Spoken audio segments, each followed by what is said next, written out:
listening to Radio Free Asia. The following program is in Khmer.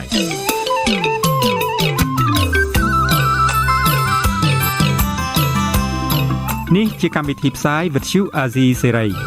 Nǐ chi càm bi tiệp xáyរបស់វិទ្យុអាស៊ីសេរីជាភាសាខ្មែរវិទ្យុអាស៊ីសេរីសូមស្វាគមន៍លោកអ្នកនាងទាំងអស់ពីរដ្ឋធានី Washington នៃសហរដ្ឋអាមេរិកបាទពីរដ្ឋធានី Washington ខ្ញុំបាទមួងណារ៉េតសូមជម្រាបសួរលោកអ្នកនាងកញ្ញាអ្នកស្ដាប់វិទ្យុអាស៊ីសេរីទាំងអស់ជាទីមេត្រីយើងខ្ញុំសូមជូនការផ្សាយសម្រាប់យប់ថ្ងៃពុធសំទុះ2កើតខែបោះឆ្នាំចសម្រាប់ពុទ្ធសករាជ2562ដែលត្រូវនឹងថ្ងៃទី6ខែកុម្ភៈឆ្នាំ2019ជាដំបូងនេះសូមអញ្ជើញលោកអ្នកនាងកញ្ញាស្ដាប់ព័ត៌មានប្រចាំថ្ងៃដែលមានមេត្តាដូចតទៅ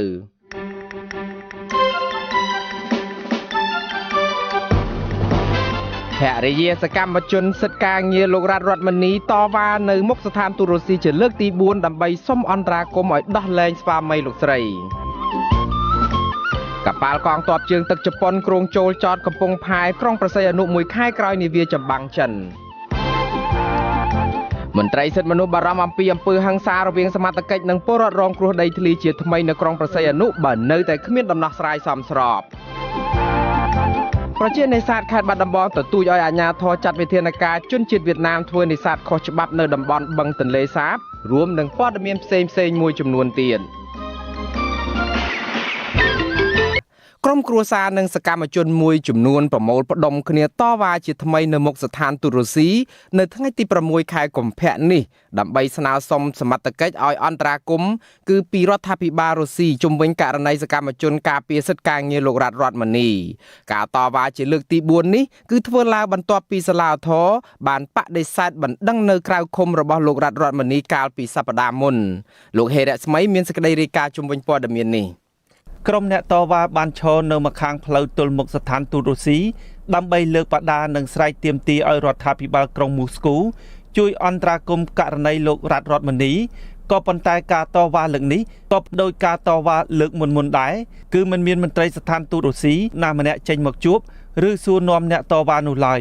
ភរិយាលោករដ្ឋមនីអ្នកស្រីលងកំហៀងអះអាងថាអ្នកស្រីនិងសកម្មជនដទៃទៀតមិនបញ្ឈប់ការតវ៉ានៅត្រឹមនេះឡើយបើទោះបីជាស្ថានទូតរុស្ស៊ីមិនព្រមចេញមកជួបអ្នកស្រីក្តី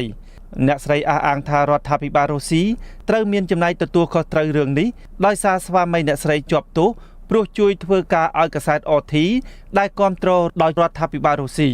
អ្នកស្រីបញ្ជាក់ថាអ្នកស្រីនឹងលើកគ្នាតវ៉ានៅមុខស្ថានទូតរុស្ស៊ីជារៀងរាល់សប្តាហ៍រហូតទាល់តែមានការដោះលែងលោករដ្ឋមនីឲ្យមានសេរីភាពវិញរដ្ឋាភិបាលរុស្ស៊ីត្រូវតែធានាថាការចេញផ្សាយរបស់កាសែតរុស្ស៊ីនឹងមិនមានការគៀបសង្កត់គម្រាមកំហែងហើយការគៀបសង្កត់គម្រាមកំហែងនេះគឺការចាប់ខ្លួនប្តីរបស់ខ្ញុំដាក់គុកនេះឯងអញ្ចឹងហើយរដ្ឋាភិបាលរុស្ស៊ីត្រូវតែអន្តរាគមន៍ឲ្យមានការដោះលែងប្តីខ្ញុំនិងធានាថាស្ថាប័នសារព័ត៌មានឯករាជ្យរបស់ខ្លួនវិជ្ជាជីវៈរបស់ខ្លួនហ្នឹងមិនរងការគម្រាមកំហែងឬរឹតបន្តឹងឡើយប្រធានសហព័ន្ធសហជីពកម្មករសំណង់កម្ពុជាលោករដ្ឋមនីបានជួយផលិតខ្សែភាពយន្តឯកសារស្ដីពីការជួញដូរផ្លូវភេទនៅកម្ពុជាដែលមានចំណងជើងថាម្ដាយខ្ញុំលក់ខ្ញុំឲ្យសារព័ត៌មាន RT Russia Today របស់រុស្ស៊ីអាជ្ញាធររបបក្រុងភ្នំពេញបានអះអាងថាភាពយន្តឯកសារនេះជារឿងប្រឌិតប៉ះពាល់ដល់កិត្តិយសស្ត្រីខ្មែរនិងបំផ្លាញកេរ្តិ៍ឈ្មោះកម្ពុជានិងបានចោទប្រកាន់លោករដ្ឋមនីថាបានឲ្យលុយតួអង្គដើម្បីឲ្យពួកគេនិយាយកុហកសាច់រឿងលោកត្រូវបានតុលាការរបបក្រុងភ្នំពេញឃុំខ្លួនជាបណ្ដោះអាសន្ននៅក្នុងពន្ធនាគារព្រៃសរអស់រយៈពេល7 ខែមកហើយដោយជាប់ចោទពីបទញុះញង់ឲ្យមានការរើសអើងបទល្មើសនេះប្រឈមនឹងការជាប់ពន្ធនាគាររហូតដល់3ឆ្នាំប៉ះសិនណាបើតុលាការសម្រេចឲ្យមានទោសតុលាការក្រុងភ្នំពេញនិងសាលាឧទ្ធរបានបដិសេធបណ្ដឹងស្នើសុំនៅក្រៅឃុំរបស់សកម្មជនសិទ្ធិការងាររូបនេះក្រោមហេតុផលថាដើម្បីរលត់ក្តីបារម្ភពាក់ព័ន្ធនឹងការគៀបសង្កត់សាក្សីឬជនរងគ្រោះបង្ការបាត់ល្មើសកុំឲ្យកាត់ជាថ្មីនិងរក្សាជនត្រូវចោទទុកឲ្យតុលាការចាត់ការតាមនីតិវិធីមេធាវីការពារក្តីលោករដ្ឋមនីលោកសំទិតសីហាសម្ដែងការសោកស្ដាយចំពោះការសម្រេចរបស់តុលាការទាំងពីរថ្នាក់នេះដោយអះអាងថាកូនក្តីរបស់លោកមានលក្ខណៈសម្បត្តិគ្រប់គ្រាន់អាចនៅក្រៅឃុំបានក៏ប៉ុន្តែតុលាការនៅតែសម្រេចឃុំខ្លួនរូបគាត់លោកឲ្យដឹងថាមេធាវីបានប្តឹងសារទុកករណីស្នើសុំនៅក្រៅឃុំរបស់លោករដ្ឋមនីទៅតុលាការកំពូលរួចហើយនៅថ្ងៃទី6កុម្ភៈហើយលោករំពឹងថាតុលាការកំពូលនឹងសម្រេចរឿងនេះដោយយុត្តិធម៌ សូមឲ្យតុលាការកំពូលចារណានឹងអនុញ្ញាតឲ្យគាត់បាននៅក្រៅឃុំព្រោះថាក្នុងក្រុមគ្រួសារគាត់កំពុងត្រូវការគាត់ចាំបាច់ហើយបើយើងមើលស្ថានភាពគាត់ក៏គ្មានអធិបុលឬអំណាចណាមួយដែលរហូតទៅដល់ធ្វើឲ្យរាំងស្ទះទៅដល់ដំណើរការតេទីរបស់តុលាការទេគ្រួសារលោករតមនីយល់ថាអាជ្ញាធររបបក្រុងភ្នំពេញហាក់ដូចជាមិនមានឆន្ទៈពិតប្រាកដក្នុងការរកយុត្តិធម៌នៅក្នុងសំណុំរឿងនេះឡើយដោយសារតែមកទល់ពេលនេះមិនឃើញអាជ្ញាធរក៏ហៅអ្នកដែលពាក់ព័ន្ធផ្សេងទៀតជាពិសេសភាគីសារព័ត៌មាន RT ឲ្យមកឆ្លើយបំភ្លឺនិងបកស្រាយអំពីដំណើររឿងនៃការផលិតខ្សែភាពយន្តឯកសារម្ដាយខ្ញុំលោកខ្ញុំនៅឡើយទេអ្នកស្រីលងកំហៀងថ្លែងថាអាជ្ញាធរហាក់ព្យាយាមដាក់បន្ទុកទៅលើស្វាមីអ្នកស្រីដែលមិនត្រឹមតែជាអ្នកបកប្រែនិងសម្របសម្រួលក្នុងការចុះថតវីដេអូរបស់ក្រុមការងារសារព័ត៌មាន RT អ្នកស្រីស្នើសុំឲ្យថ្នាក់ដឹកនាំរបបក្រុងភ្នំពេញពិនិត្យមើលករណីនេះឡើងវិញនិងផ្ដល់យុត្តិធម៌ដល់ស្វាមីរបស់អ្នកស្រីជាពិសេសអ្នកស្រីជំរុញឲ្យអាជ្ញាធរប្រឹងប្រែងទប់ស្កាត់បទល្មើសជួញដូរផ្លូវភេទនិងបញ្ឈប់ការធ្វើទុកបុកម្នេញតាមផ្លូវច្បាប់ទៅលើអ្នកសារព័ត៌មានដែលហ៊ានលាតត្រដាងការពិតជុំវិញបញ្ហារសើបនេះខ្ញុំបាទហេងរស្មីអាស៊ីសេរីពីរដ្ឋធានី Washington បាទលោកអ្នកស្ដាប់ជាទីមេត្រីព័ត៌មានដាច់ដីឡែកអំពីនាវាកងទ័ពបរទេសនៅកំពង់ផែសមុទ្រខ្មែរឯណោះវិញនាវា2គ្រឿងនៃកងកម្លាំងស្វ័យការពារជើងទឹកជប៉ុនឈ្មោះសេតូយូគីនិងឈីម៉ាយូគីនឹងមកកម្ពុជានៅក្នុងដំណាច់ខែកុម្ភៈនេះក្នុងដំណើរវឹកវើលើលំហសមុទ្រខ្មែរនាវាទាំង2គ្រឿងដឹកនាំដោយនាវីឯកគឺលោកយូស៊ីយូគីណាកាកាម៉ានិងចូលមកចតនៅកំពង់ផែស្វយ័តក្រុងបរសៃអនុរយៈពេល4ថ្ងៃចាប់ពីថ្ងៃទី25ដល់ថ្ងៃទី28ខែកុម្ភៈស្ថានទូតជប៉ុនប្រចាំនៅប្រទេសកម្ពុជាចេញសេចក្តីប្រកាសព័ត៌មានកាលពីម្សិលមិញនេះឲ្យដឹងថាគោលបំណងនៃដំណើរទស្សនកិច្ចរបស់កងទ័ពជប៉ុននេះគឺដើម្បីពង្រឹងទំនាក់ទំនងមិត្តភាពរវាងកម្ពុជាជប៉ុនតាមរយៈការផ្លាស់ប្ដូរកម្មវិធីផ្សេងៗក៏ដូចជាការផ្ដល់ឱកាសឲ្យនាវិកកម្មសិក្សាការីចំនួន109នាក់ដែលទើបតែបញ្ចប់ការសិក្សាបានស្វែងយល់អំពីវប្បធម៌និងវិស័យយោធានៅកម្ពុជាកាលពីខែមករាកន្លងមកមាននាវាចម្បាំងចិនចំនួន3គ្រឿងបានចូលចតនៅកំពង់ផែក្រុងព្រះសីហនុរយៈពេល4ថ្ងៃដើម្បីរឹតចំណងសាមគ្គីភាពនិងបង្កើនកិច្ចសហប្រតិបត្តិការយោធារវាងកម្ពុជាចិនជាពិសេសកងទ័ពជើងទឹកនៃប្រទេសទាំងពីរបាទលោកអ្នកនាងជាទីមេត្រីតកតងជាមួយនឹងព័ត៌មានអំពីអំពើហិង្សាដែលកើតឡើងដោយសារតែចំនួនដីធ្លីនៅឯខេត្តព្រះសីហនុឯណោះប្រជាពលរដ្ឋដែលមានទំនាស់ដីធ្លីនៅស្រុកព្រៃនប់ខេត្តនេះស្នើសុំឲ្យរបបក្រុងភ្នំពេញជួយផ្ដល់ដំណោះស្រាយសមរម្យជូនពួកគាត់ព្រោះពួកគាត់មិនអាចទទួលយកសាលដីកាដែលគ្មានភាពយុត្តិធម៌នោះទេមន្ត្រីសិទ្ធិមនុស្សយល់ថាប្រសិនបើអាជ្ញាធរនៅតែប្រងើយកន្តើយមិនដោះស្រាយទំនាស់ដីធ្លីនេះឲ្យមានតម្លាភាពនិងយុត្តិធម៌ទេនោះគឺនឹងអាចប៉ះទង្គិចរវាងប្រជាពលរដ្ឋនិងកម្លាំងសមត្ថកិច្ចជាបន្តទៅទៀតលោកថនថារ៉ូរាយការណ៍ជុំវិញព័ត៌មាននេះប្រជាពលរដ្ឋនៅតែបោះតង់រស់នៅលើដីទំនាស់ស្ថិតនៅភូមិកគីឃុំបាត់ត្រាំងស្រុកព្រៃនប់ខេត្តព្រះសីហនុដដែលដោយអះអាងថាពួកគាត់គ្មានដីកន្លែងផ្សេងសម្រាប់រស់នៅឡើយហើយពួកគាត់ប្រឆាំងដាច់ខាតចំពោះសាលដីកាដែលគ្មានភាពយុត្តិធម៌រឹបអូសដីធ្លីនិងបំផ្លាញផ្ទះសម្បែងរបស់ពួកគាត់តំណាងពលរដ្ឋមួយរូបបញ្ជាក់ថាពលរដ្ឋដែលមិនព្រមចាក់ចេញនោះមានជាង100គ្រួសារពលរដ្ឋបាននាំគ្នាបោះតង់រស់នៅយ៉ាងវេទនាលើដីរបស់ពួកគាត់ធ្លាប់កាន់កាប់ពលរដ្ឋចង់ឲ្យរដ្ឋាភិបាលឈប់បណ្តេញទាំងបង្ខំទៀតហើយឲ្យពួកគាត់រស់នៅកន្លែងដដែលម្យ៉ាងទៀតប្រសិនបើគ្មានជំរើសទេត្រូវតែរកដីនិងសំណងសមរម្យជូនពួកគាត់ជាបរិវត្តចង់សុំនៅកន្លែងដដែលណាតិចដីគេប្រហែលយកប៉ុណ្ណឹងឬក៏ក្បាល10អីចឹងឬ10 20 10 30អញ្ចឹងក៏គេប្រហែលជាគេព្រមអ្នកប៉ុន្តែអ្នកដីធំគេមិនព្រមបើសិនលុយវាមិនដែរដោះច្រើន4-5ពាន់គេទិញអីវិញបងអើយឥឡូវហ្នឹងដីក្បាល5ក៏10000 ពី$30000ដែរក្បាល5 120ហើយបើសិនឲ្យពី3000គ្នាយកទៅទិញណា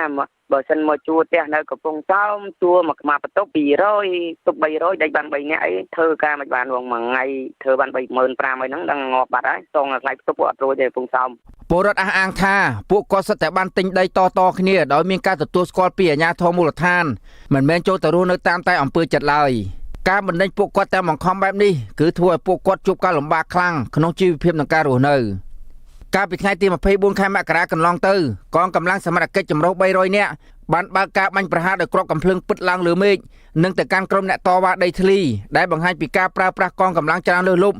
ដើម្បីអនុវត្តសាលដីការបស់តុលាការកំពូលដែលបានសម្រេចផ្ដោតដីទំនាស់ជាង70ហិកតាដែលមានពលរដ្ឋជាច្រើនរយគ្រួសារកំពុងរស់នៅនោះទៅឲ្យពលរដ្ឋចំនួន9គ្រួសារផ្សេងទៀតដែលគេសង្ស័យថាឈរឈ្មោះឲ្យអញ្ញាស៊ីវគង្ទ្រីវនិងប្រពន្ធឈ្មោះហុងសួន ក្នុងហេតុការណ៍នោះបណ្ដាលឲ្យកម្មករសំណង់ម្នាក់អាយុ28ឆ្នាំឈ្មោះពៅសរតបានរបួសដោយគ្រាប់កាំភ្លើងចំស្មាពីផ្នែកខាងក្រោយបៀមគ្រាប់ជាប់នឹងឆ្អឹងខ្នងចំណែកពលរដ្ឋ4នាក់ផ្សេងទៀតត្រូវបានកងកម្លាំងប្រដាប់អាវុធចាប់ខ្លួននិងចងស្លាប់សេកហើយយកកាំភ្លើងវាយដំនិងយកជើងជន់ផ្ទុកនឹងដីថែមទៀតប៉ុន្តែពលរដ្ឋទាំងនោះត្រូវបានដោះលែងវិញនៅយប់ថ្ងៃកើតហេតុដោយមានកិច្ចសន្យាឈប់តវ៉ានិងបង់លុយម្នាក់ៗ$100ព្រមទាំងចិញ្ចៀនមួយវងក្រោយការប៉ះទង្គិចគ្នានោះគ្រឿងចាក់ក៏បានចូលឈូសឆាយកំទេចផ្ទះពលរដ្ឋខ្ទេចខ្ទីប៉ុន្តែពលរដ្ឋនៅតែបន្តជួបជុំហើយបោះតង់រស់នៅលើដីនោះដដែលអភិបាលរងខេត្តព្រះសីហនុលោកផៃប៊ុនវណ្ណៈលើកឡើងថាលោកបានចុះទៅបញ្យល់ពលរដ្ឋរួចហើយថាដីធ្លីដែលតុលាការកំពូលបានសម្រេចរួចហើយគឺមិនមានអ្នកណាមានសិទ្ធិរស់នៅទៀតទេក្រៅពីអ្នកដែលឈ្នះក្តីលោកប្រមានជាថ្មីថាប្រសិនបើម្ចាស់ដីមិនព្រមឲ្យបន្តរស់នៅហើយប្តឹងផ្ដាល់តទៅទៀតគឺពលរដ្ឋអាចនឹងរងគ្រោះបន្តទៀតលោកបញ្ជាក់ថារហូតមកដល់ពេលនេះអាជ្ញាធរក៏មិនមានដំណោះស្រាយអ្វីផ្សេងនៅលើដីដែលមានសារដីកាចុងក្រោយហើយនោះទេអានឹងខ្ញុំអត់បានទទួលស្គាល់ការថ្នាក់ដឹកនាំខ្ញុំផងថាតើចាំមិនសំខាន់លើតុលាការគាត់អនុវត្តសិនសម្រាប់ការដោះស្រាយទូលនយោបាយដោះស្រាយទៅមិនយើងអត់ស្គាល់បានពលព័ត៌មានឬក៏បានទទួលបទបញ្ជាពីថ្នាក់ដឹកនាំខ្ញុំផងបាទរីឯមន្ត្រីសម្របសម្រួលអង្គការសិទ្ធិមនុស្សលីកាដូប្រចាំខេត្តព្រះសីហនុលោកវ៉ាន់លីនៅតែជំរុញឲ្យអាជ្ញាធរខេត្តគួរយកចិត្តទុកដាក់ដោះស្រាយជូនប្រជាពលរដ្ឋដែលបន្តទ្រាំរស់នៅលើដីទំនាស់នោះដើម្បីកុំឲ្យកើតមានអំពើហិង្សាបន្តទៀតព្រោះប្រជាពលរដ្ឋរស់នៅទីនោះភាគច្រើនសុទ្ធតែបានទិញដីតគ្នាដោយមានការចុះហត្ថលេខាទទួលស្គាល់ពីអាជ្ញាធរភូមិឃុំក៏មានការចុះហត្ថលេខាទទួលស្គាល់ពីអាជ្ញាធរភូមិឃុំដែរដែលគាត់ហ៊ានទិញណាហើយរហូតដល់ពេលនេះធ្វើបែរជាខាងតុលាការចុះអនុវត្តសារដីកាដោយវាយកំទេចផ្ទះរបស់ពួកគាត់បែបនេះធ្វើឲ្យប៉ះពាល់ដល់ជីវភាពគាត់ខ្លាំងមែនទែនបានដោយសារនៅពេលបច្ចុប្បន្ននេះការជួលផ្ទះឬក៏ដីមានតម្លៃថ្លៃខ្ពស់ដែលគាត់ពិបាកក្នុងការទៅជួលឬក៏ទិញសម្រាប់រស់នៅរបស់គាត់បាទមន្ត្រីសិទ្ធិមនុស្សដែលប្រាប់ថាមិនបានដឹងច្បាស់ថាមានពលរដ្ឋប្រមាណគ្រួសារកំពុងរស់នៅទេតែដីទំនាស់នោះមានទំហំ71ហិកតានៅឆ្នាំ2002រដ្ឋសម្រេចដាក់ដីនេះជាដីគម្របព្រៃឈើរបស់រដ្ឋហើយមានពលរដ្ឋខ្លះបានកាប់រៀនទន្ទ្រានរស់នៅនិងមានខ្លះទិញតគ្នាដោយគ្មានអាជ្ញាធរណារារាំងឡើយលុះប្រមាណឆ្នាំចុងក្រោយនេះនៅពេលដីឡើងថ្លៃខ្លាំងស្រាប់តែលេចឮថាដីនេះជារបស់ឈ្មួញដែលមានឈ្មោះអូញ៉ាស៊ីវកុងទ្រីនិងប្រពន្ធឈ្មោះហុងសួនទៅវិញពលរដ្ឋចាត់ទុកចំណាត់ការរបស់អាជ្ញាធរខេត្តព្រះសីហនុនិងសារដីការបស់តុលាការកំពូលគ្មានយុត្តិធម៌និងបំរើឲ្យពួកអ្នកមានលុយមានអំណាចពលរដ្ឋប្រាជ្ញាថាពួកគាត់មិនព្រមចាក់ចេញទៅណាឡើយបើគ្មានសំណងសមរម្យនឹងផ្ដល់ដីធ្លីសម្រាប់ពួកគាត់រស់នៅខ្ញុំបាទថនតារ៉ូអាស៊ីសេរីពីរដ្ឋធានី Washington បាទលោកអ្នកស្ដាប់ជាទីមេត្រី40ឆ្នាំក្រោមការដឹកនាំរបស់គណៈបកប្រជាជនកម្ពុជារបស់លោកហ៊ុនសែនតើកម្ពុជាសពថ្ងៃពិតជាមានសន្តិភាពនិងស្ថិរភាពពេញលេញសម្រាប់ប្រជាពលរដ្ឋខ្មែរគ្រប់រូបនៅទូទាំងប្រទេសហើយឬនៅលោកអ្នកនាងនឹងបានស្ដាប់សេចក្តីរាយការណ៍ពិស្ដារជុំវិញព័ត៌មាននេះនៅក្រោយការផ្សាយព័ត៌មានប្រចាំថ្ងៃនាពេលបន្តិចទៀតនេះសូមអរគុណបាទលោកអ្នកនាងជាទីមេត្រីព័ត៌មានពីខេត្តបាត់ដំបងតាក់ទងជាមួយនឹងវិស័យនេសាទម្ដងប្រជានេសាទនៅឯស្រុកឯកភ្នំចោទប្រកាន់អាជ្ញាធរដែលពាក់ព័ន្ធនៅក្នុងខេត្តនេះថាខុបខិតគ្នាប្រព្រឹត្តអំពើពុករលួយជាធ្នូបើកដៃឲ្យជនជាតិវៀតណាមនិងអ្នកមានលុយនេសាទត្រីខុសច្បាប់នៅឯតំបន់បឹងទន្លេសាបប្រធានរដ្ឋបាលជលផលខេត្តបាត់ដំបងទទួលស្គាល់ថាពិតជាមានការធ្វើនេសាទខុសច្បាប់មែនក៏ប៉ុន្តែមិនបានប្រព្រឹត្តអំពើពុករលួយដោយការចោទប្រកាន់នោះទេលោកវ៉ែនសូមេតមានសេចក្តីរាយការណ៍ជុំវិញព័ត៌មាននេះប្រជានេសាទនៅស្រុកឯកភ្នំទទូចឲ្យអាជ្ញាធរថ្នាក់លើចាត់វិធានការទៅលើមន្ត្រីមូលដ្ឋាននៅតំបន់បឹងទន្លេសាបដែលពួកគេបណ្ដោយឲ្យជនជាតិវៀតណាមធ្វើការនេសាទដោយខុសច្បាប់នៅក្នុងតំបន់នោះប្រជានេសាទម្នាក់រស់នៅក្នុងឃុំកោះជីវាំងស្រុកឯកភ្នំថ្លែងសុំមិនបញ្ចេញឈ្មោះដើម្បីការពារសុវត្ថិភាពផ្ទាល់ខ្លួនឲ្យដឹងនៅថ្ងៃទី6កុម្ភៈថាទូកនេសាទរបស់ជនជាតិវៀតណាមជាច្រើនគ្រឿងធ្វើនេសាទដោយប្រើឧបករណ៍យ៉ាងកាវ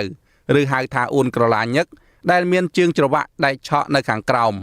អូសចាប់ត្រីយ៉ាងអនាធិបតេយ្យនៅតំបន់បឹងទន្លេសាបក្នុងភូមិក្បាលតោលឃុំកោះជីវាំងដោយមិនមានអាជ្ញាធរណាទប់ស្កាត់នោះទេពលរដ្ឋរូបនេះថាការនេសាទនេះដោយសារអាជ្ញាធរប្រចាំការនៅតំបន់នោះយកប្រាក់ពីអ្នកនេសាទក្នុងទូកមួយចន្លោះពី10ទៅ20លានរៀលដើម្បីជាថ្នូរនឹងបានធ្វើនេសាទដោយខុសច្បាប់ ដល់នៅចំណាយលើអស់ប៉ុណ្ណឹងបានអាចធ្វើសកម្មភាពនេះបានខ្ញុំចង់និយាយថាបើសិនជាអត់មានជំនឿណាគឺល្អមែនទេបងព្រោះអីជាអត់ជំនឿណាអត់មានបានដល់នៅបច្ចេកទេសនៃការរោបែបទំនើបអញ្ចឹងទេព្រោះខ្មែរយើងមិនចេះរោទេតែពីដើមរំរានហ្នឹងក៏ចេះរោអញ្ចឹងបងព្រោះអីជារៀងរាល់ឆ្នាំយើងនេះក៏ទៅត្រីតែប្រមូលផ្ដុំនៅបឹងទន្លេសាបតែដល់ពេលយើងយូរយ៉ាងកាលអីដល់អូសអីចឹងទៅវាបំផ្លាញអាគុយត្រីដែលសំខាន់នៅនឹងអស់លោកបន្ថែមទៀតថាប្រជាពលរដ្ឋក្រីក្រមិនអាចធ្វើនេសាទនៅតំបន់បឹងទន្លេសាបបានទេព្រោះគ្មានប្រាក់បង់ឲ្យសមត្ថកិច្ចប្រចាំការនៅតំបន់នោះឆ្លើយតបនឹងបញ្ហានេះប្រធានរដ្ឋបាលជលផលប្រចាំខេត្តបាត់ដំបងលោកជួងសុភាមានប្រសាសន៍ប្រាប់អាស៊ីសេរីថាសមត្ថកិច្ចជំនាញរបស់លោកបានដឹងពីការធ្វើនេសាទខុសច្បាប់នេះដែរក៏ប៉ុន្តែរឿងនេះមិនមែនកើតឡើងពីការប្រព្រឹត្តអំពើពុករលួយនោះទេគឺដោយសារកម្លាំងរបស់លោកមានគ្នាតែ2នាក់ស្របពេលដែលអ្នកធ្វើនេសាទប្រើកាណូតធំនេសាទនៅពេលយប់ហើយមានគ្នាច្រើនជាងសមត្ថកិច្ចទើបមិនអាចទប់ស្កាត់បានភ្លាមលោកបន្ថែមទៀតថារឿងនេះលោកបានសុំកិច្ចសហការទៅអាជ្ញាធរខេត្តដើម្បីចាត់វិធានការទៅលើជនល្មើសទាំងនោះហើយខ្ញុំបានរាយការណ៍ដែរថ្ងៃមុនជារាយការណ៍ចឹងដែរបាទខ្ញុំរាយការណ៍ក្នុងនាជាការទៅប្រជុំ3 4ថ្ងៃមុននេះដែរបាទហើយដល់អាបាខែបានតែដល់លោកអាបាចុះហើយថ្ងៃ10នេះយើងនឹងចុះទៅថ្ងៃ11នេះនឹងចុះទៅអាចមានដល់អាបារងខេត្តមួយចុះទៅពិនិត្យផ្ទាល់ដែរបាទទោះជាយ៉ាងនេះក្តីតំណាងប្រជានេសាទប្រចាំខេត្តបាត់ដំបងលោកហ៊ុតហានអះអាងថាលោកមិនមានជំនឿថាអាជ្ញាធរខេត្តអាចទប់ស្កាត់បទល្មើសនេសាទនេះបានទេព្រោះបញ្ហានេះបានកើតឡើងដដែលជាច្រើនខែមកហើយម្យ៉ាងទៀតអាជ្ញាធរពាក់ព័ន្ធក៏បានដឹងរឿងនេះដែរប៉ុន្តែมันមានវិធានការឲ្យបានម៉ឺងម៉ាត់ទៅលើជនប្រព្រឹត្តនោះទេលោកបន្ថែមទៀតថារហូតមកទល់ពេលនេះមានទូកនេសាទធំចំនួន9ក្រុមក្នុងនោះទូកនេសាទរបស់ជនជាតិវៀតណាមចំនួន4ក្រុមនិងទូកនេសាទរបស់អ្នកមានលុយចំនួន5ក្រុមដែលកំពុងធ្វើនេសាទនៅតំបន់បឹងទន្លេសាបនៅក្នុងស្រុកឯកភ្នំហើយថ្ងៃនេះមកតាមខ្ញុំទទួលបានព័ត៌មានពីប្រជាពលរដ្ឋថែមទៀតគឺកើនអាដែកឆក់ហ្នឹងគឺកើនហ្មងឆ្នាំនេះគ្រប់កន្លែងទាំងអស់នៅក្នុងបាល់តោនហ្នឹងក៏មាននៅឡូលេខ8ឡូលេខ9នេះក៏មានដែរកំពុងតែធ្វើសកម្មភាពរាល់ថ្ងៃហើយគ្មានសមត្ថកិច្ចណាជួយអើពើទេគេទៅដែរតែនៅទៅថារបៀបហៅពោះស្មៅបង្អើពោះចង់ឲ្យសមត្ថកិច្ចហ្នឹងពង្រឹងអនុវត្តច្បាប់ឡើងវិញកុំឲ្យបដ ாய் ដល់ថ្នាក់ហ្នឹងនោះព្រោះច្បាប់ជលផលมันអាចទៅធ្វើឲ្យខុសច្បាប់អញ្ចឹងតាមពើចិត្តបានសេរីអញ្ចឹងទេហើយលោកអនុក្រឹត្យស្ដីពីជលផល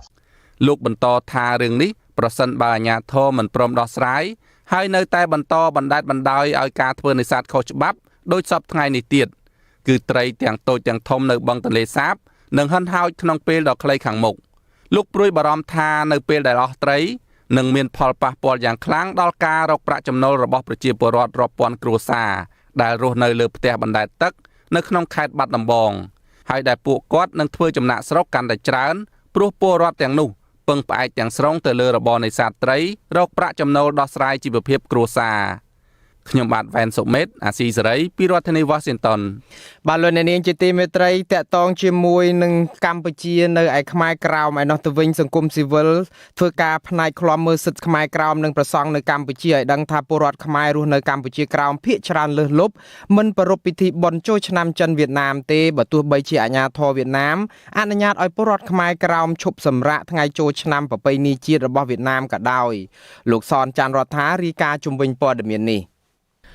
អ្នកធ្វើការឃ្លាំមើលសិទ្ធិខ្មែរក្រៅនៅប្រសង់អះអាងថាបើទោះបីជាខ្មែរកម្ពុជាក្រៅខ្លះមានក្រាក់ខ្សែស្រឡាយចិនពីដូនតាមកក៏ពួកគេមិនប្រពៃពិធីសែនចូលឆ្នាំចិនឬក៏វៀតណាមដែរនាយកកម្មវិធីសមាគមខ្មែរកម្ពុជាក្រៅដើម្បីសិទ្ធិមនុស្សនិងអភិវឌ្ឍលោកស៊ិនជំជួនបញ្ជាក់ថាមូលហេតុដែលខ្មែរនៅកម្ពុជាក្រៅមិនប្រពៃពិធីបុណ្យចូលឆ្នាំវៀតណាមដោយសារតែបរិបទខ្មែរកម្ពុជាក្រៅមិនងាយទទួលយកឥទ្ធិពលរបស់វៀតណាមទេប៉ុន្តែមានប្រជាពលរដ្ឋខ្មែរកម្ពុជាក្រៅខ្លះដែលមានប្តីឬប្រពន្ធជាជនជាតិវៀតណាមបានប្រពៃពិធីបុណ្យចូលឆ្នាំវៀតណាមការសង្កេតរបស់ខ្ញុំឃើញថាសឹងតែសប្តាហ៍ទី1មិនប្រពៃពិធីនឹងទេក្នុងក្រុមយើងណាលើកឡើងថាអ្នកដែលមានប្តីជាជនជាតិយួនឬក៏មានប្រពន្ធជាជនជាតិយួនហ្នឹងទៅគឺធ្វើទៅតាមប្រពៃណីខ្លះហ្នឹងទៅប៉ុន្តែខ្ញុំដឹងកន្លងមកហ្នឹងសឹងតែ95%គឺមិនធ្វើពិធីហ្នឹងទេពិធីបុណ្យចូលឆ្នាំចិនវៀតណាមមានរយៈពេល3ថ្ងៃឆ្នាំនេះចំថ្ងៃទី4ទី5និងទី6ខែកុម្ភៈប្រជាប្រដ្ឋខ្មែរដែលទៅមកលេងបងប្អូននៅកម្ពុជាក្រៅម្នាក់បានប្រាប់អាស៊ីសេរីថាគាត់ទៅលេងបងប្អូនក្នុងឱកាសបុណ្យចូលឆ្នាំវៀតណាមមិនមែនដើម្បីចូលឆ្នាំវៀតណាមទេ តែដោយសារតែថៅកែក្រុមហ៊ុនរោងចក្រនៅទីក្រុងហាណូយនៅទីក្រុងហូជីមិញឬក្រុងព្រៃនគរអនុញ្ញាតឲ្យកម្មករឈប់សម្រាកថ្ងៃចូលឆ្នាំវៀតណាមទើបលោកឆ្លៀតឱកាសនេះទៅលេងបងប្អូននៅស្រុកកំណើតលោកអះអាងថាអាញាធិបតេយ្យវៀតណាមមិនបានរដ្ឋបិទឬចាប់បង្ខំខ្មែរក្រោមឲ្យអនុវត្តពិធីបុណ្យចូលឆ្នាំវៀតណាមទេទឹកដីកម្ពុជាក្រោមត្រូវបានបារាំងកាត់ឲ្យវៀតណាមត្រួតត្រាកាលពីថ្ងៃទី4ខែមិថុនាឆ្នាំ1949សប្តាហ៍ថ្ងៃនេះទឹកដីកម្ពុជាក្រោមមានប្រជាជនខ្មែរក្រោមរស់នៅប្រមាណ13លាននាក់នៅលើខេត្តចំនួន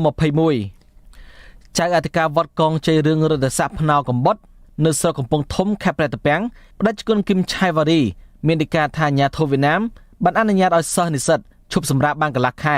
សម្រាប់ពិធីបុណ្យចូលឆ្នាំវៀតណាមចំណែកកម្មាភិបាលបុគ្គលិកក្រុមហ៊ុនកម្មកររោងចក្រត្រូវបានអនុញ្ញាតឲ្យឈប់សម្រាកមួយសប្តាហ៍ទៅ10ថ្ងៃដើម្បីអបអរពិធីបុណ្យចូលឆ្នាំវៀតណាមនេះប្រដាជគុណបន្តថាដោយសារតែខ្មែរកម្ពុជាក្រោមភាគច្រើនមានឱកាសជួបជុំគ្រួសារតែក្នុងពិធីបុណ្យចូលឆ្នាំវៀតណាមតែប៉ុណ្ណោះដោយសារតែបរិបទខ្មែរក្រោមភាគច្រើនគឺជាកម្មករត្រូវចំណាក់ស្រុកទៅធ្វើការនៅទីក្រុងហើយថៅកែរោងចក្រនៅអាញាធិបតេយ្យវៀតណាមមិនបានអនុញ្ញាតឲ្យពួកគេឈប់សម្រាកក្នុងពិធីបុណ្យចូលឆ្នាំខ្មែរឬក៏ពិធីបុណ្យសែនដូនតាទេបើមូលហេតុអញ្ចឹងមកទីរដូវចូលឆ្នាំខ្មែរក៏ដូចជាបិណ្ឌសែនដូនតាខ្មែរពួកកម្មករក៏ដូចជាពួកនិស្សិតទាំងអស់នេះក៏មិនបានចូលរៀនផងពីទេក៏ជាប់រវល់រៀនជាប់រវល់ធ្វើការដល់ពេលរដូវចូលឆ្នាំវៀតណាមនេះគេឲ្យឈប់ទាំងអស់គឺតាមប្រទេសក៏ដោយការមកពិបាលគ្រូបង្រៀនកម្មករនិស្សិតនេះត្រូវឈប់ឲ្យជាឈប់គាត់មានឱកាសហ្នឹងគាត់គឺការជួបជុំគ្នាគាត់ឈប់រៀននេះតែដូចណយគាត់មានឱកាសច្រើនក្នុងការជួបជុំគ្នាកន្លះខែឬក៏3សប្តាហ៍នេះគាត់ជួបជុំគ្នាទៅគាត់ចាប់តាំងពីទៅនេះគឺតាមួយជំនាញអំណាចបង្ខិតបង្គុំតែប៉ុន្តែមានការដែលថាគាត់បានសម្រាប់នេះគឺរោងចក្រឬក៏និស្សិតក៏បានជប់រៀនទូទាំងប្រទេសនេះគាត់ជួបជុំគ្នាគាត់ជួបរៀនអីទៀតបងហើយដល់ពេលចូលឆ្នាំខ្មែរគឺអត់ចូលមានឱកាសដែលមកជួបជុំគ្រួសារអីទៅគាត់មិនមានពេលណាមកចូលរួមលោកស៊ឿនជុំជួនសង្កេតឃើញថាពិធីបុណ្យជាសំខាន់របស់វៀតណាមអាញាធិបតេយ្យបានអនុញ្ញាតនិងសម្រួលឲ្យខ្មែរក្រោមបានឈប់សម្រាកដោយធម្មតាដោយប្រជាពលរដ្ឋវៀតណាមដែរប៉ុន្តែសម្រាប់ពិធីបុណ្យប្រពៃណីខ្មែរវិញដូចជាពិធីបុណ្យចូលឆ្នាំខ្មែរពិធីបុណ្យភ្ជុំបិណ្ឌបុណ្យអុំទូកឬបុណ្យតាមបែបសាសនារបស់ខ្មែរក្រោមអាញាធិបតេយ្យវៀតណាមមិនទាន់បានផ្ដល់សិទ្ធិពេញលេញឲ្យប្រជាខ្មែរក្រោមបានធ្វើពិធីបុណ្យជាតិនិងសាសនារបស់ខ្លួនបានពេញមុខពេញមាត់នៅឡើយទេខ្ញុំសនចាររថាអាស៊ីសេរីរាយការណ៍ពីរដ្ឋធានី Washington បាទលោកអ្នកស្ដាប់ជាទីមេត្រីព័ត៌មានជំវិញគ្រឿងញៀនស្នងការនគរបាលជាតិបង្ក្រាបបទល្មើសគ្រឿងញៀនចំនួន8ករណីនិងឃាត់ខ្លួនចំនួន13នាក់នៅក្នុងនោះគឺជនបរទេស2នាក់មានជនជាតិឡាវសមត្ថកិច្ចបានឃាត់ខ្លួនជនទាំងនេះនៅឯខេត្តស្ទឹងត្រែងហើយក៏បានឃាត់ខ្លួនជនជាតិរ៉ូម៉ានីនៅឯខេត្តសៀមរាបជនសង្ស័យជួញដូរគ្រឿងញៀនជនជាតិឡាវនោះឈ្មោះថាងួនឡែសមត្ថកិច្ចនៅឯខេត្តស្ទឹងត្រែងឃាត់ខ្លួនជននេះនៅឯព្រំដែនកម្ពុជាឡាវចន្លោះបង្គោលព្រំដែនលេខ36ភូមិខំផាន់សង្កាត់សាមគ្គីក្រុងស្ទឹងសែនរីឯជនសង្ស័យម្នាក់ទៀតគឺជាជនជាតិរ៉ូម៉ានីវិញសមត្ថកិច្ចឃាត់ខ្លួននៅឯពលានយន្តហោះខេត្តសៀមរាបជនសង្ស័យនេះគឺឈ្មោះថាអូឡារុណាស៊ីសម៉ាន់ញូអែលសមត្ថកិច្ចឃាត់ខ្លួនគាត់នៅពេលដែលគាត់កំពុងតែរៀបចំដំណើរឆ្ពោះទៅកាន់ទីក្រុងហុងកុងនៅថ្ងៃទី6ខែកុម្ភៈប៉ុន្តែសមត្ថកិច្ចឃាត់ខ្លួនភ្លាមនឹងឆែកឆេររកឃើញលាក់ទុកគ្រឿងញៀនមេតាំហ្វេតាមីន4កញ្ចប់ដាក់នៅក្នុងកាបូបស្ពីរបស់គាត់ជនសង្ស័យជួញដូរគ្រឿងញៀននិងប្រើប្រាស់គ្រឿងញៀននិងវត្ថុតាងត្រូវបានសមត្ថកិច្ចនឹងបង្កសំណុំរឿងបញ្ជូនទៅតុលាការដើម្បីចាត់វិធានការតាមផ្លូវច្បាប់របស់កម្ពុជារបាយការណ៍របស់អគ្គស្នងការនគរបាលជាតិឲ្យដឹងថារយៈពេល9ខែឆ្នាំ2018នេះអាជ្ញាធរបង្ក្រាបបានបទល្មើសគ្រឿងញៀនជាង 5000 ករណីនៅក្នុងនោះមានការជួញដូរជាង 3500 ករណីនិងការប្រើប្រាស់ជាង 2000 ករណីសមត្ថកិច្ចក៏បានឃាត់ខ្លួនជនសង្ស័យសរុបជាង 10000 នាក់និងចាប់យកគ្រឿងញៀនគ្រប់ប្រភេទសរុបជិត500គីឡូក្រាមនិងជិត800កញ្ចប់បាទលោកនាងជាទីមេត្រីវិទ្យុអាស៊ីសេរីផ្សាយតាមរលកធាតុអាកាសខ្លីឬក៏ short wave តាមកម្រិតនិងកម្ពស់ដូចតទៅនេះគឺពេលព្រឹកចាប់ពីម៉ោង 5 កន្លះដល់ម៉ោង 6 កន្លះតាមរយៈរលកធាតុអាកាសខ្លី 11850 kHz ស្មើនឹងកម្ពស់ 25m និង 9390 kHz ស្មើនឹងកម្ពស់ 32m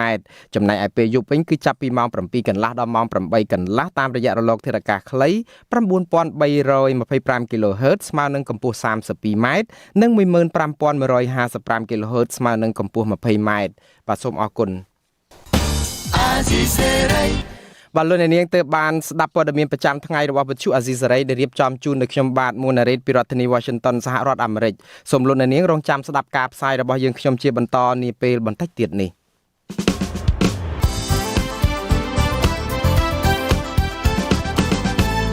បាទលោកអ្នកនាងជាទីមេត្រីនៅក្នុងការផ្សាយជាបន្តទៅទៀតនេះយើងខ្ញុំមានសេចក្តីរាយការណ៍ពិស្ដារស្ដីអំពី40ឆ្នាំក្រោមការដឹកនាំរបស់គណៈបកប្រជាជនកម្ពុជារបស់លោកហ៊ុនសែនតើកម្ពុជាសពថ្ងៃពិតជាមានសន្តិភាពនិងស្ថិរភាពពេញលេញសម្រាប់ប្រជាពលរដ្ឋខ្មែរនៅទូទាំងប្រទេសហើយឬនៅ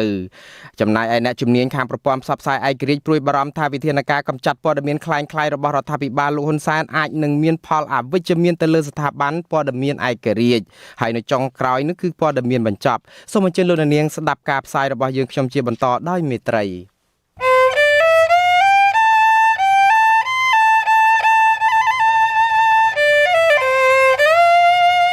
កម្ពុជា40ឆ្នាំក្រោមការដឹកនាំនៃគណៈបកប្រជាជនកម្ពុជារបស់លោកហ៊ុនសែន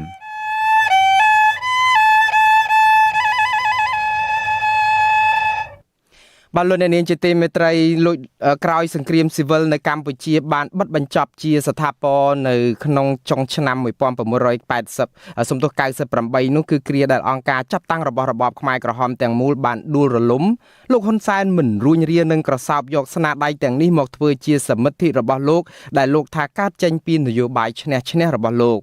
ដោយមិនខ្ចីរំលឹកដល់អន្តរកម្មរបស់អង្គការសហប្រជាជាតិកាលពីអំឡុងដើមទសវត្សរ៍ឆ្នាំ90លោកហ៊ុនសែនហៅសន្តិភាពនេះថាសម្រេចបានដោយយកកម្ពុជាខ្លួនឯងផ្ទាល់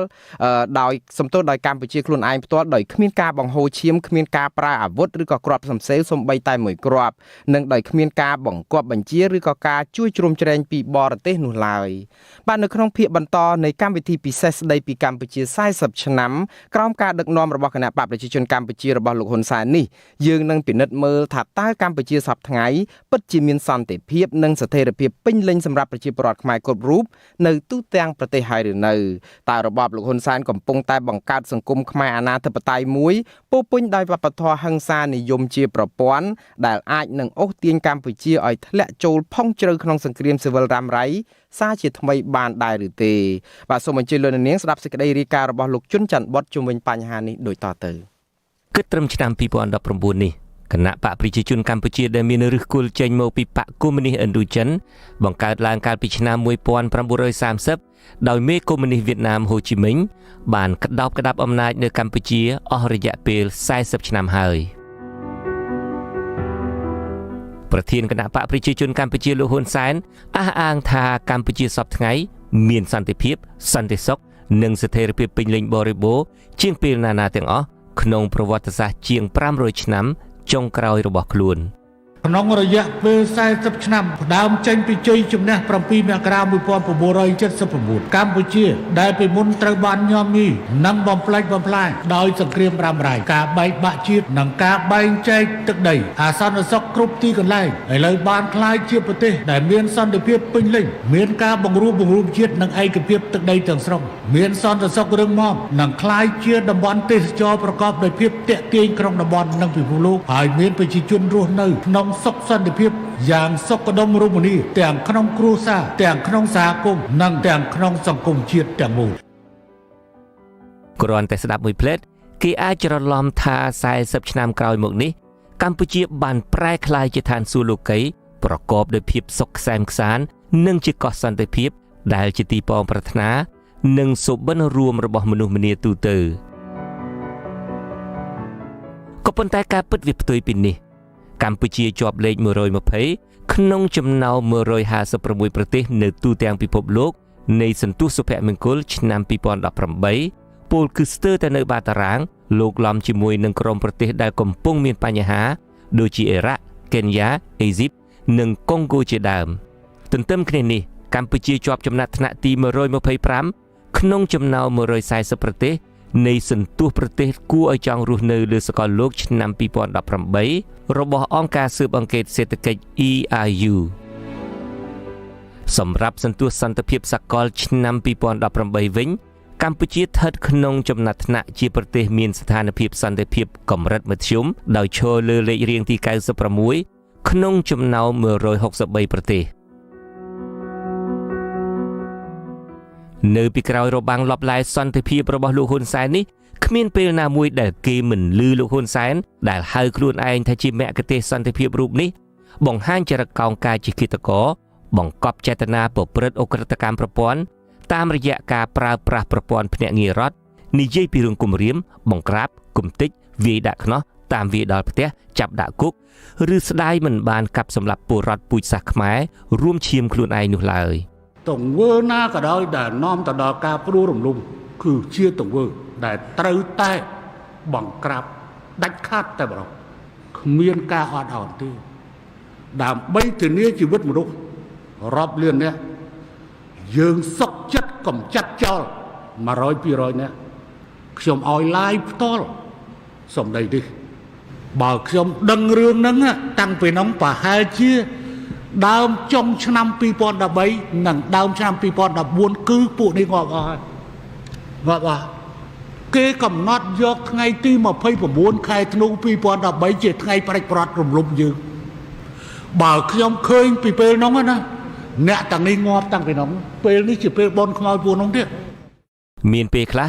លោកថែមទាំងបានធ្លួយមាត់និយាយអំពីការប្រើអំពើហិង្សាជាសាធារណៈទាំងលោកកំពុងឈរនៅលើទឹកដីប្រទេសលោកសេរីផងលោកហ៊ុនសែនហ៊ានប្រើភាសាទាំងអស់នេះចេញអស់ពីពោះក្នុងនាមជាបរិសុទ្ធខ្លាំងខាងប្រើអំពើហិង្សាក្រោមលេសថាលោកជាបរិសុទ្ធរដ្ឋជាអ្នកទប់សង្គ្រាមនិងជាអ្នកការពារសន្តិភាពក៏ប៉ុន្តែធាតុពិតសន្តិភាពដែលលោកអះអាងថាបានធានានោះគឺគ្មានអ្វីក្រៅពីបម្រើឲ្យមហិច្ឆតាផលប្រយោជន៍មានបាននិងរក្សាអំណាចតពូជនិងបកពួកក្រុមគ្រួសារផៅសន្តានរបស់លោកតែប៉ុណ្ណោះក្នុងនាមជាមេដឹកនាំប្រជាជាតិខ្មែរទាំងមូលពីមួយឆ្នាំទៅមួយឆ្នាំពលរដ្ឋខ្មែរទូទៅប្រហែលជាបានស្ដាប់ឮស្ទើរស្វាមត្រជាទៅហើយថាលោកតែងតែប្រើសាររំលឹកពីរឿងធ្វើសង្គ្រាមមិនតិចដងឡើយជាពិសេសនៅរៀងរាល់ពេលជិតរដូវបោះឆ្នោតម្ដងលោកហ៊ុនសែនមិនញញើតឡើយក្នុងការហៅឬលាបពណ៌ឲ្យខ្មែរគ្នាឯងដែលមាននិន្នាការនយោបាយខុសពីលោកថាជាក្រុមក្បត់ជាតិជាអ្នកបង្កើតបដិវត្តពណ៌ជាឧទាមទីក្រុងឧទាមក្នុងព្រៃឬក៏ថាជាអ្នកញុះញង់ធ្វើឲ្យមានចលាចលឬបះបោរក្នុងសង្គមខ្មែរឬក៏ថាជាកញ្ចះប្រទេសលោកសេរីក្នុងការធ្វើឲ្យប្រទេសជាតិធ្លាក់ក្នុងសភាពវឹកវរនិងអស្ថិរភាពក្រោមលេសប្រជាធិបតេយ្យនិងសិទ្ធិមនុស្សលោកហ៊ុនសែនចោទគេឯងបែបនេះក្នុងខណៈដែលលោកខ្លួនឯងកំពុងតែខំលន់តួលួចក្រាបដាក់ចាវាយនាយកុម្មុយនីសក្រហមឆ្អិនឆ្អៅរបស់លោករួមមានវៀតណាមដែលជាអ្នកជួយលើកបន្ទប់លោកឲ្យបានឡើងកាន់អំណាចនិងសម្ព័ន្ធមិត្តដៃថែបចិនរបស់លោកដែលចាំជួយកាងអំណាចឲ្យលោកដល់សព្វថ្ងៃមានពេលខ្លះលោកប្រាប់កងទ័ពទុកជាមុនឲ្យហើយថាឲ្យត្រៀមខ្លួនកំទេចអ្នកទាំងឡាយណាដែលលោកលាបពណ៌ថាជាក្រុមមានផែនការបំផ្លាញរដ្ឋដោយមិនចាំបាច់លោកបញ្ជាបន្ថែមពេលចង់កំទេចនោះឡើយសម្ដីរបស់លោកហ៊ុនសែននេះទំនងជាមិនចង់សម្ដៅតែចំពោះក្រុមប្រឆាំងប៉ុណ្ណោះទេតែក៏អាចរួមបញ្ចូលទាំងមន្ត្រីជួរយោធាឬមន្ត្រីជាន់ខ្ពស់ក្នុងគណៈបកប្រជាជនកម្ពុជាខ្លួនឯងដែលអាចរួមមានក្រុមលោកសខេងនិងក្រុមលោកសៃឈុំជាដើមផងអ្វីត្បិតតែមន្ត្រីគណៈបកប្រជាជនកម្ពុជាទាំងនេះត្រូវគេសង្ស័យថាមិនសូវជាពេញចិត្តពេញថ្លើមប៉ុន្មានជាមួយទង្វើរបស់លោកហ៊ុនសែនសម័យជនតែងតែចេញមុខបដិសេធជានិច្ចនារយៈពេលចុងក្រោយនេះទៀតសោតដើម្បីឈានទៅធានាជ័យជំនះទុកជាមុននិងជានិច្ចនិរន្តរ៍របស់គណៈបកខ្លួនតាមរយៈការរៀបចំការបោះឆ្នោតមួយដែលគ្មានគូប្រជែងលោកហ៊ុនសែនមិនមានសេចក្តីអៀនខ្មាស់និងរំលាយចោលជាស្ថាពរនៅប្រព័ន្ធប្រជាធិបតេយ្យនិងសិទ្ធិមនុស្សនៅកម្ពុជាលោកបានរំលាយគណៈបកប្រឆាំងចាប់ខ្លួនមេបកសកម្មជននិងក្រុមសម្លេងប្រឆាំងដាក់ពន្ធនាគារបំបិទអង្គការសង្គមស៊ីវិលនិងប្រព័ន្ធផ្សព្វផ្សាយអន្តរជាតិព្រមទាំងធ្វើទុកបុកម្នេញគ្រប់សពបែបយ៉ាងទៅលើប្រជាពលរដ្ឋខ្លួនឯងជាដើមធ្ងន់ធ្ងរជាងនេះទៅទៀតលោកហ៊ុនសែននិងសភាឯកបករបស់លោកបានខុបខិតគ្នាបង្កើតច្បាប់ប្លន់យកអាសនៈសភានិងសមាជិកក្រុមប្រឹក្សាឃុំសង្កាត់ជាប់ឆ្នោតរបស់គណៈបកប្រឆាំងតំណាងឲ្យពលរដ្ឋខ្មែរជិតពាក់កណ្ដាលនគរទៅចែកចាយឲ្យគណៈបកដទៃដែលពលរដ្ឋមិនបានបោះឆ្នោតឲ្យទាល់តែសោះតើនេះឬជាមគ្គទេសជាអ្នកការពារសន្តិភាពនិងជាអ្នកអនុវត្តគោលនយោបាយឈ្នះឈ្នះរបស់កម្ពុជាប្រចាំសហសវត្សរ៍នោះតំណាងរាស្ត្រអឺរ៉ុបមួយរូបបានប្រៀបធៀបរបបលោកហ៊ុនសែនសពថ្ងៃថាមិនខុសគ្នាអ្វីឡើយពីអ្វីដែលបានកើតឡើងក្នុងសម័យប៉ុលពត I mean, what you've got is the cult of the leader. You've got no tolerance of any kind of opposition. This recalls Pol Pot and the Khmer Rouge time when ខ្ញុំចង់មានន័យថាប្រជាពលរដ្ឋកម្ពុជាទទួលបានលទ្ធិនៃមេដឹកនាំមួយដែលគ្មានភាពសន្តោសប្រណីណាមួយតតែសោះចំពោះក្រុមអ្នកប្រឆាំងហេតុការណ៍នេះនាំឲ្យគេនឹកគិតទៅដល់របបប៉ុលពតនិងសម័យកាលខ្មែរក្រហមដែលគ្រប់សកម្មភាពទាំងអស់សម្ដៅដល់ការកំទេចនិងធ្វើទរណកម្មដល់អ្នកទាំងឡាយណាដែលគេសង្ស័យថាមិនរណបរបបនោះគ្មានអ្វីខុសប្លែកគ្នាខ្លាំងនោះទេពីរបបបច្ចុប្បន្ននេះទៅនឹងរបបខ្មែរក្រហមការតាមប្រមាញ់ក្រុមអ្នកប្រឆាំងជារួមទៅគឺវាដូចតែគ្នានឹងប្រវត្តិសាស្ត្រកំពុងតែដើរតាមគន្លងដដែលនេះហើយជាហានិភ័យដែលយើងកំពុងតែឃើញផ្ទាល់ភ្នែកនាពេលសពថ្ងៃនេះ really much of a difference between this regime and the Pol Pot regime. The hunt for dissidents is basically the same. History is repeating itself, and that's the risk we're seeing today. បន្ថែមពីលើនេះកាលពីដើមឆ្នាំ2018កន្លងទៅសហព័ន្ធភ្នាក់ងារកិច្ចការសម្ងាត់អាមេរិកាំងដែលជាបណ្ដុំភ្នាក់ងារកិច្ចការសម្ងាត់ចំនួន17ស្ថាប័នក្នុងនោះរួមមានទាំងភ្នាក់ងារ CIA ផងបានដាក់លោកហ៊ុនសែនចូលក្នុងបញ្ជីនៃឈ្មោះក្រុមមេដឹកនាំបង្កការគំរាមកំហែងប្រចាំតំបន់សហព័ន្ធនេះថាមេដឹកនាំខ្មែររូបនេះនឹងធ្វើអ្វីៗគ្រប់បែបយ៉ាងដើម្បីបង្ក្រាបទៅលើស្ថាប័នប្រជាធិបតេយ្យនិងសង្គមស៊ីវិលចាត់ចែងប្រព័ន្ធគ្រប់គ្រងរដ្ឋាភិបាលនិងស្ថាប័នតុលាការប្រើប្រាស់ប្រព័ន្ធខ្សែស្រឡាយនិងអំពើហិង្សាផ្នែកនយោបាយក្នុងគោលបំណងដើម្បីធានាបន្តការក្តោបក្តាប់អំណាចរបស់លោកបានយូរអង្វែងទៅមុខទៀតនៅក្រោយព្រឹត្តិការណ៍បោះឆ្នោតជាតិខែកក្កដាឆ្នាំ2018